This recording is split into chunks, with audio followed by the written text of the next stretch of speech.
semua pengalaman yang sudah dirasakan gitu, sampai akhirnya trauma kah atau mungkin seperti apa sampai akhirnya jadi kayak stress release-nya ya udahlah diungkap aja lah gitu. Sebenarnya iya, karena kan tidak bisa marah-marah sama cowok-cowok tersebut, jadi ya stress relief-nya disampaikan aja di dalam konten. Taunya banyak yang sepakat, banyak yang merasakan hal yang sama. Ya sudah, lanjutkan aja roasting konten-konten tersebut gitu. Paling parah apa Kak?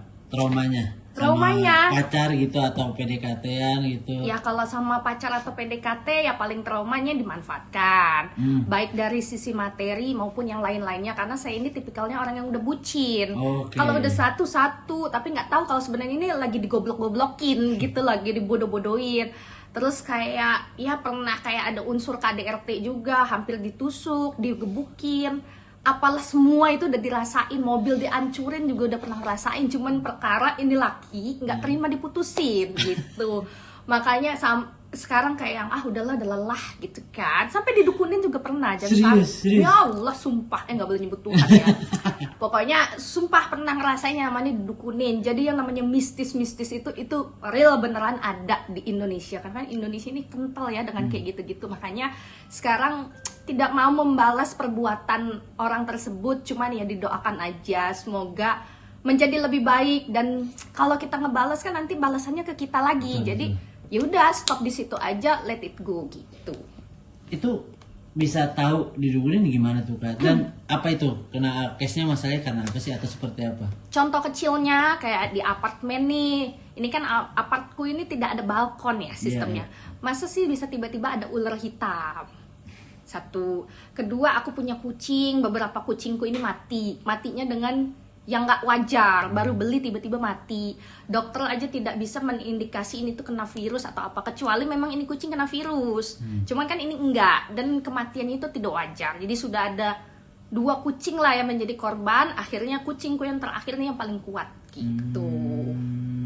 Terus selain itu ada apa lagi Kak? Mungkin apa tuh? Kayak mungkin dimanfaatin gitu sampai uang keluar sampai ratusan juta kah atau seperti apa itu pernah? Kalau uang keluar sampai ratusan juta itu lebih tepatnya ditipu.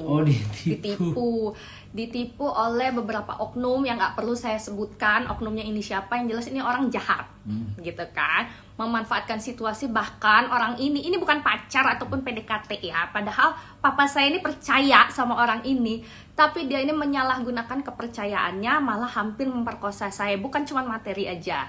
Kalau materi itu logikanya bisa dicari, cuman kan yang namanya mental kalau udah kena itu susah. Kita mau punya uang triliunan juga kalau mentalnya udah kena sakit kepala gitu kan. Jadi makanya sekarang lebih memilih hidup slow living, damai-damai aja. Kalau nggak perlu apa-apa, nggak perlu yang penting-penting, lebih baik nggak usah keluar, ya bikin konten aja yang banyak gitu. Dengan trauma seperti itu apakah jadi efek sekarang gitu kayak susah buat percaya sama cowok atau seperti apa Kak? Oh iya betul, nggak cuma cowok aja sih, karena teman-teman pun ternyata yang selama ini saya anggap baik, taunya nusuk dari belakang, ngomongin, mengkhianati, jebaknya tuh dalam banyak hal ya, yang negatif lah intinya. Makanya semakin kesini tuh ibarat segitiga jadi mengerucut ke bawah. Jadi kepercayaannya lebih ke trust issue, lebih milih-milih lagi. Makanya resolusi saya di 2026 ini mendetoks diri, detoks dalam arti dalam berbagai hal, mulai dari pertemanan, mendetoks diri juga, merefleksikan diri agar menjadi lebih baik dan meninggalkan yang negatif-negatif. Jadi di 2026 ini saya lebih mau ke arah positif sih, kayak lebih positif vibes aja gitu.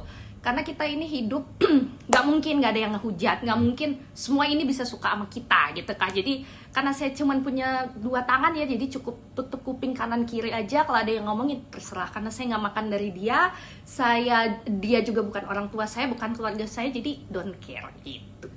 Tapi ada keinginan juga buat nikah nggak sih Kak, maksudnya supaya traumanya hilang nih yang kemarin-kemarin? Sebenarnya ada, pengen banget, kayak papa, keluarga juga pengennya saya ini di tahun ini udah harus nikah gitu kan. Karena kan gimana pun juga perempuan ini punya masa biologis, umurnya itu berbeda dengan laki-laki. Kalau laki-laki di kepala 4 baru nikah juga nggak masalah, tapi beda di perempuan. Jadi kayak saya ini di tahun ini udah di-push coba nikah. Cuman gimana mau nikah? Pacaran aja nggak boleh.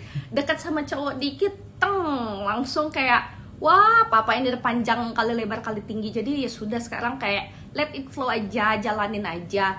Yang penting slow nanti ketemu yang terbaik gitu, siapapun itu. Tipenya yang seperti apa Kak? Kan kalau gue ngeliat kan lu sangat strong banget ya sebagai wanita gitu.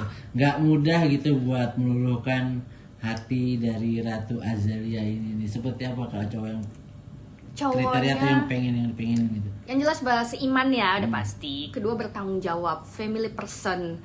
Udah gitu pekerja keras. Lalu yang jelas ya harus baik-baik lah, jelas orangnya bisa mengemong saya, bisa.